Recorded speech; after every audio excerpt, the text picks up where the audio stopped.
Hello everybody. All right, so I'm going to show you a few things that I went over in class in Finale, just as a review. So here we go.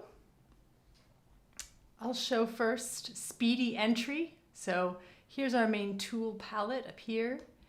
We're going to click on Speedy, which is this running note looking icon. And remember in class I showed if you have a keyboard at home, go up to the menu, make sure Use MIDI Input is clicked on in Speedy, and then turn on the caps locks, and then you can select different rhythms. You see this tiny little number, 4, 5, 6, etc. And then once you have your rhythm set, then you can enter on the keyboard.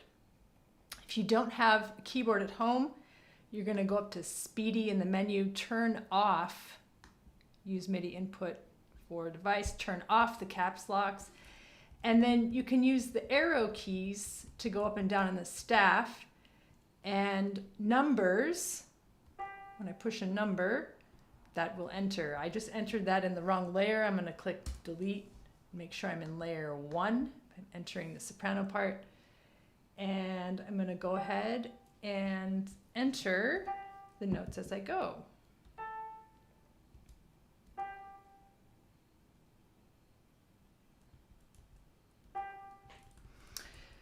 I had questions about layers in class.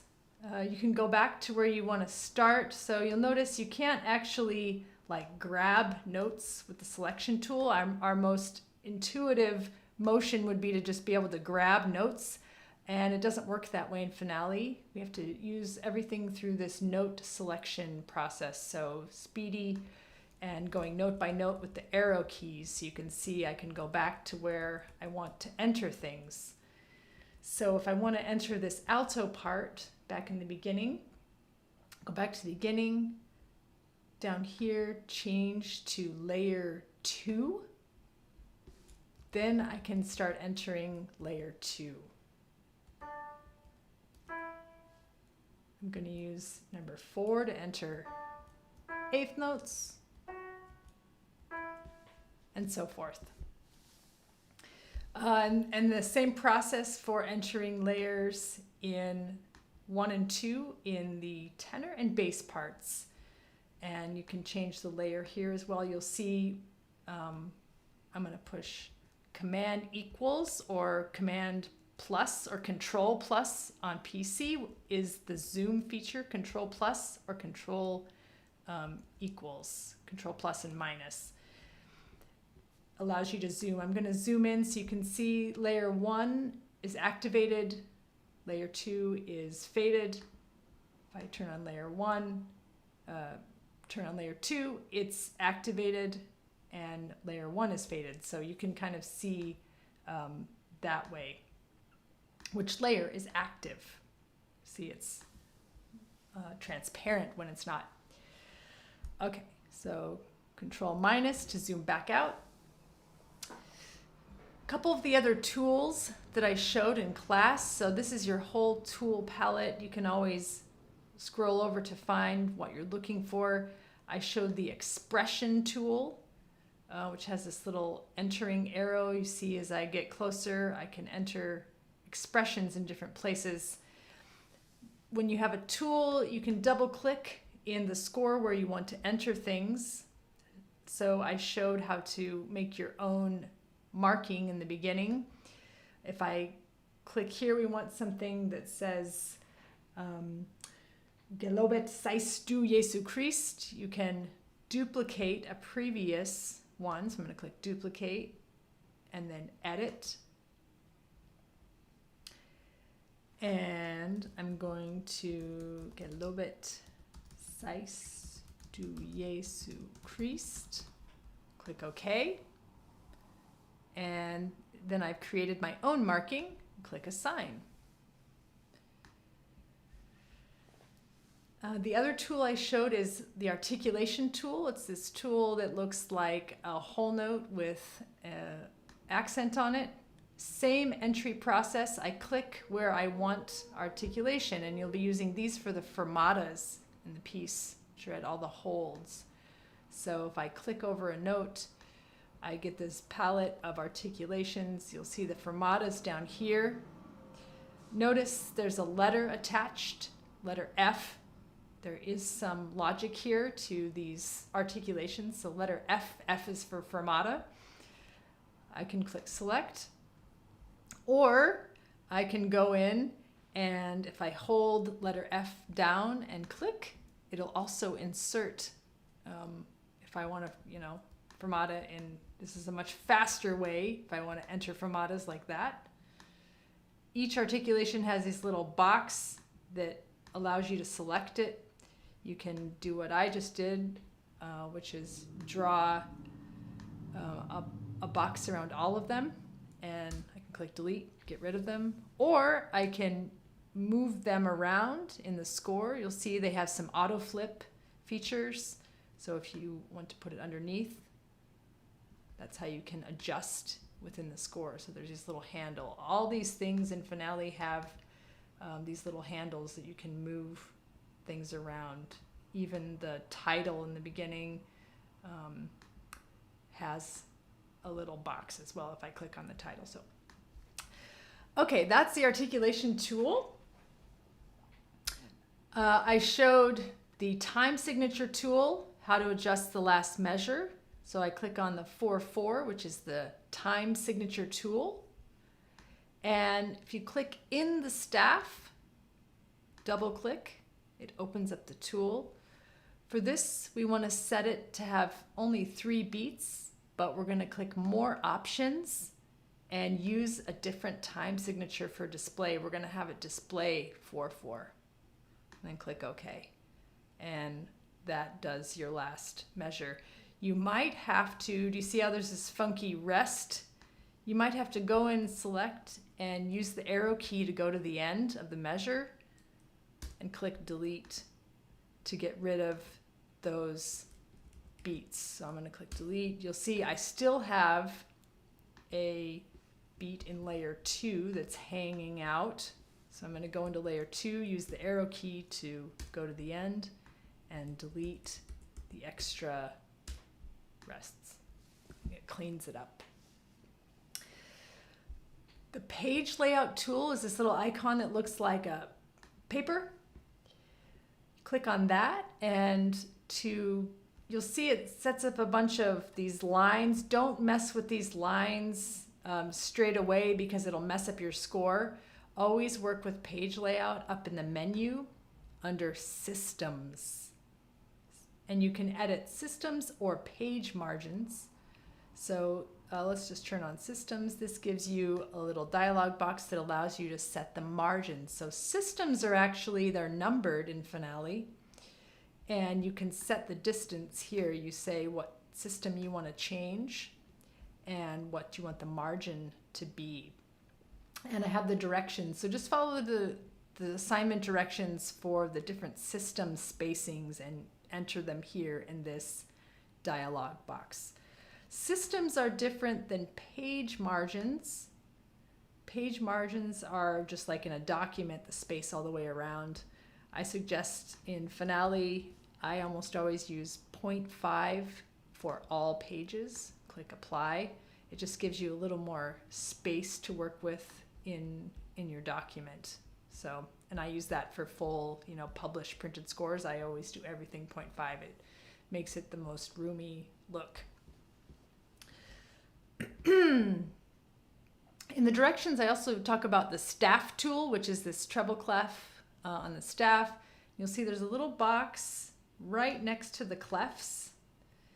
And don't click on this. This is your bracket. It's the box right here, just to the left of each clef. And if I double click this, I can actually move the whole staff to give it a little more room. You see I have some spacing issues here in my bass clef.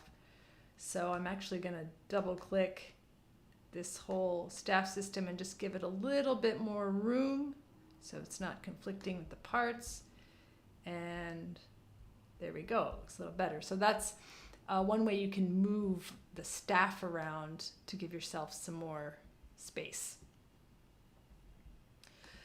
The playback controls are here, and it might look a little different in PC if you're working with that. In Mac, it has this kind of floating window. If you want to listen to this, you simply click play. Wait a second for it to load.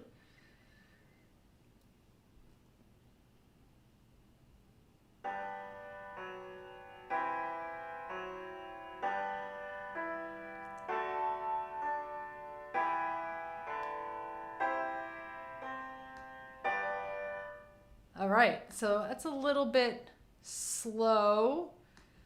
Let's see. Well, I guess I'm just going to leave that for now. You can adjust the tempo later. I'll show you how to do that. That's fine for now. So we know my sounds are working. That's the most important part of this assignment. And I want to show you a little bit about how to assign MIDI controlled sounds to these layers. And we do that up here in Window, Score Manager. And you'll see you have a device name here, and you should try to load, if you have it, Garaton. If you don't have Garaton, load Smart Music Soft Synth. For now, I'm just going to show you Garaton instruments. For Finale is basically a set of sampled instruments, and they sound very good. So it's better to use Garaton if you have it.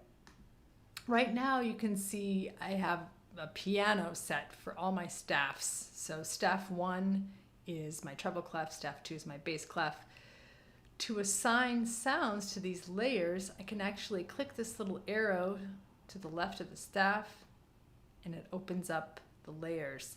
Some of you may have, it might be just showing this. So these little arrows open up the sets of underneath in the staff. So you can kind of open and close with these little arrows the different layers in the staff. So to assign different sounds to the layers, so remember we entered layer 1 and layer 2 for our alto and our soprano. You can just go over here, and we're just going to assign, let's do something like a string quartet for our layers. So let's do violin 1 under sound. There's this little arrow to the right of each instrument listed. You can just click that and load a new sound. I'm going to go to single string. Let's do a violin 2 for layer 2. Then we'll go to the bass clef, which is staff 2. Layer 1, let's do viola. This is basically the tenor line. And let's do a cello for the bass line. You can see it's loading up those sounds as we go. I mentioned in the directions that you can cross-check your sounds you've loaded. You see how there's this CH in this little table here. This stands for channel. So you can go in, you can see what channel each of these instruments I've plugged into. Layer 1 is 2, 3, 4, 5, etc. You can go and check this in Audio Units Bank and Effects. Under MIDI Audio, there's a thing called Aria Player. And you can see where the sounds are all loaded. And I can activate with this little bar underneath the number. See how it highlights it? And I can check out how it's mapped onto the piano. I can also check the range of each instrument I've loaded in here. So here's the cello, for example. You can also do stuff like effects and add reverb and fancy things like that, which we can do later. So that's the Aria Player. That's kind of the controller for the sounds as they're mapped in through the Score Manager. All right, so let's click out of there and let's click play and see how the sounds are sounding.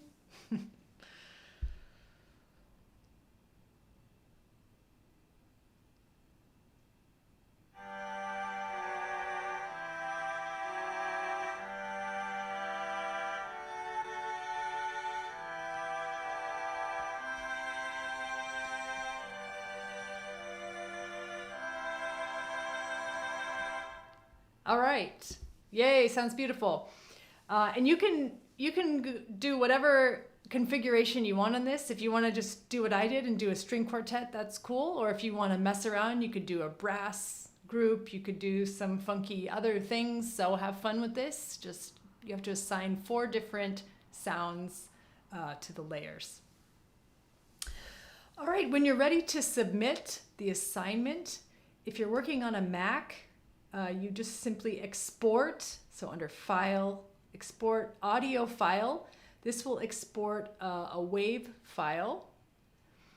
And to make a PDF of your assignment in Mac, you click Print.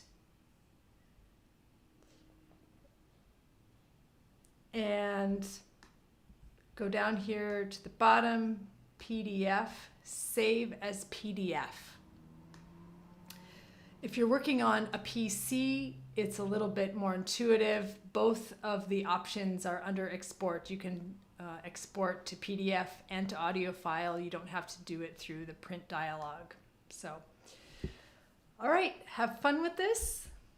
And I look forward to seeing your assignments due next Tuesday.